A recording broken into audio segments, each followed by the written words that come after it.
فرمایا کہ خرچ وہ کرنا ہے، شرط یہ ہے کہ تمہارا کمایا ہوا ہو لیکن پاکیزہ ہو، حرام طریقے سے مال کمایا ہوا نہیں ہونا چاہیے، کسی کا ہتھیایا ہوا نہیں ہونا چاہیے، یتیم کا مال کھایا ہوا نہیں ہونا چاہیے، ظلم کے طریقے سے کمایا ہوا نہیں ہونا چاہیے، اور دیگر جتنی بھی چیزیں ہیں، سود، جوا اور یہ سارے معاملات جو ہیں یہ اس میں شامل ہیں۔ پھر فرمایا کہ جب تم نے دینا ہے، دینے کا ارادہ کرنا ہے، تو پھر ناقص، ردی اور بری چیز دینے کا ارادہ بالکل نہیں کرنا، کہ جو چیز تمہارے استعمال میں بھی نہیں ہے وہ اٹھا کر کے تم اللہ کی راہ میں خرچ کر دو، جو چیز تمہیں خود پسند نہیں ہے وہ اللہ کی راہ میں خرچ کر دو۔ اس کی سادہ سی مثال اگر میں دوں، ہم کس قدر جو ہے وہ اللہ کی راہ میں کیسا مال خرچ کرنا پسند کرتے ہیں، تو اس کی سادہ سی مثال یہ ہے کہ جب کبھی ہم بہت سارے لوگ جب کبھی ہم مسجد کے گلے میں پیسے ڈالنے لگیں تو اپنی جیب سے چند نوٹ نکالتے ہیں اور ان نوٹوں سے تلاش کرتے ہیں کہ ناقص حالت کس کی ہے، ردی قسم کا نوٹ کون سا ہے، جو یہ حقیقت بات ہے، یہ میں کسی پر تہمت نہیں لگا رہا، وہ ناقص قسم کا، ردی قسم کا نوٹ نکال کر مسجد کے گلے میں ڈال دیں گے اور اپنی جیب میں رکھنا اس نوٹ کو پسند کریں گے جو ابھی نیا نیا ہے، جو کڑکنا ہے، جس سے کڑک کڑک کی آواز آتی ہے، اس کو ہم اپنی پاکٹ میں رکھنا یہ پسند کریں گے، اللہ کی راہ میں یا مسجد کے گلے میں ڈالنا وہ پسند کریں گے جو بالکل ناقص حالت میں ہے۔ یہ سادہ سی ایک عام سی مثال ہے۔ اللہ رب العزت نے پھر آگے بیان فرمایا کہ وہ ایسا مال جو تمہیں کوئی دے اور تم اس کو لینا پسند نہ کرو یا لینے سے انکار کر دو، اگر لو بھی، یہ ناقص مال کی ڈیفینیشن بیان ہو رہی ہے، اگر لو بھی تو تم چھپ چھپا کر لو، کسی کو دکھانے کے قابل نہ ہو،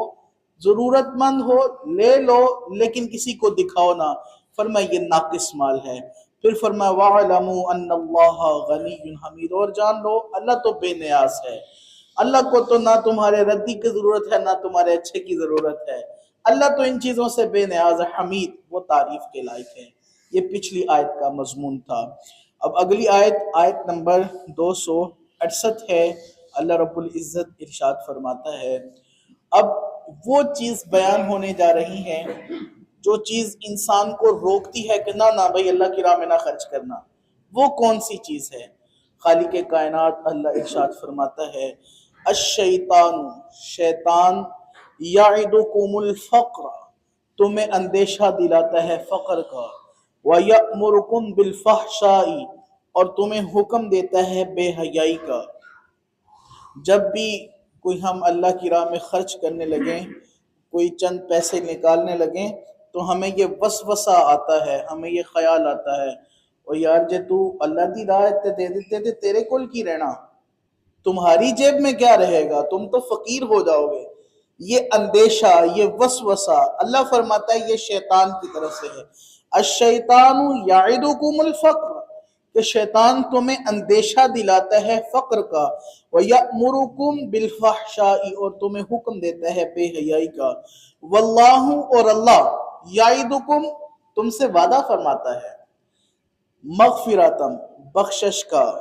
منہ، اپنی جناب سے، وفضلا، اور فضل کا،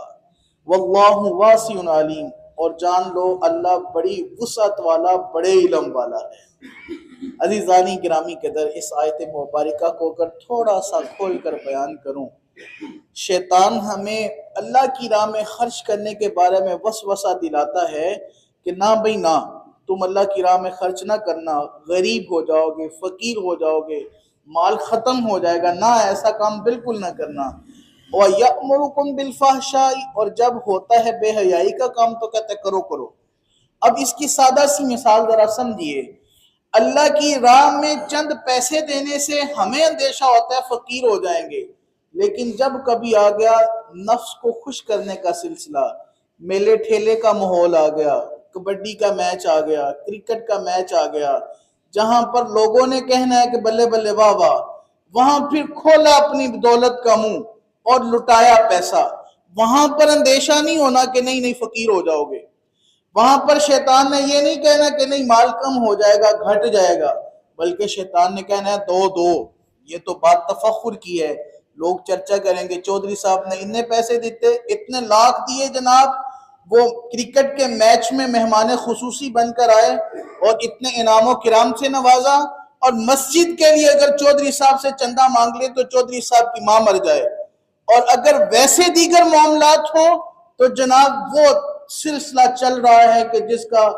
کوئی جناب کوئی جواب ہی نہیں ہے، اور کبھی نہیں دیکھا، کبھی نہیں سوچا کہ یہاں پر بھی جناب وہ ہمیں مال میں کمی آئے گی، ہمارا مال کم ہو جائے گا، ہم فقر میں مبتلا ہو جائیں گے، شادی بیاہ کے دیگر معاملات آ گئے۔ اور توانوں کی پتہ مولوی صاحب خوشیاں تھے تو پھر کرنا پہندا نا، تو وہاں پر اڑایا پیسہ، وہاں پر کیا خرچ، نہ بیٹے کے کام آنا ہے، نہ آخرت کے کام آنا ہے، نہ اپنے کام آنا ہے، لیکن وہاں پر کھولا دولت کا منہ۔ کرکٹ کا میچ مہمان خصوصی بن کر گئے جناب، چیف گیسٹ بن کر گئے، کھولا دولت کا منہ۔ کسی میلے ٹھیلے پر چلے گئے، جو آج کل ہمارے جناب یہ 2 نمبر پیروں کے میلے ہوتے ہیں جہاں پر کتوں کی لڑائی، مرغوں کی لڑائی، کبڈی کا میچ، وہاں پر پھر کھولا منہ اور گلے میں ہار پہن کر بیٹھ گئے اور دیتے رہے پیسے۔ لیکن جب اللہ کی راہ میں خرچ کرنے کا معاملہ آیا، جب اللہ کی راہ میں دینے کا معاملہ آیا، تو پھر بیگی بلی بن کے بیٹھے رہے اور پھر کہا نا یہ 100 روپیہ ہم سیتے دے دیتا تو فرق بڑا پہ جانا۔ اگر کسی ضرورت مند کی ضرورت پر پوری کر دی، اگر کسی ننگے کو لباس پہنا دیا، اگر کسی بھوکے کو کھانا کھلا دیا، پھر تو کام خراب ہو جائے گا۔ یہ ہے الشیطان یعدکم الفقر، کہ شیطان تمہیں اندیشہ دلاتا ہے فقر کا، وَيَأْمُرُكُمْ بِالْفَحْشَاءِ، اور تمہیں حکم دیتا ہے بے حیائی کا۔ اور آگے سنو اللہ کیا کہتا ہے، وَاللَّهُ يَعِدُكُمْ، اور اللہ تم سے وعدہ فرماتا ہے مغفرتم، بخشش کا، منہ، اپنی جناب سے، یعنی اللہ کی طرف یہ زمین لوٹ رہی ہے، اللہ اپنی جناب سے تم سے بخشش کا وعدہ بھی فرماتا ہے اور فضل کا وعدہ بھی فرماتا ہے۔ واللہ واسع علیم، اور اللہ بڑی وسعت والا، بڑے علم والا ہے۔ عزیزان گرامی قدر، خالق کائنات اللہ عز و جل کی بارگاہ میں دعا کرتے ہیں، الہی ہمیں اپنی دولت کو وہاں خرچ کرنے کی توفیق عطا فرما جہاں سے تو راضی ہوتا ہے، تیرا حبیب راضی ہوتا ہے۔ ہمیں وہاں اپنی دولت کے منہ کو بند رکھنے کی توفیق عطا فرما جہاں فقط ہمارے دل کو تسکین ملتی ہے اور معاشرے میں خرابیاں پیدا ہوتی ہیں۔ الہی ہمیں قرآن مجید پڑھ کر سمجھنے اور سمجھ کر عمل کرنے کی توفیق عطا فرما، آمین بجاہ طہ و یاسین۔ الصلاۃ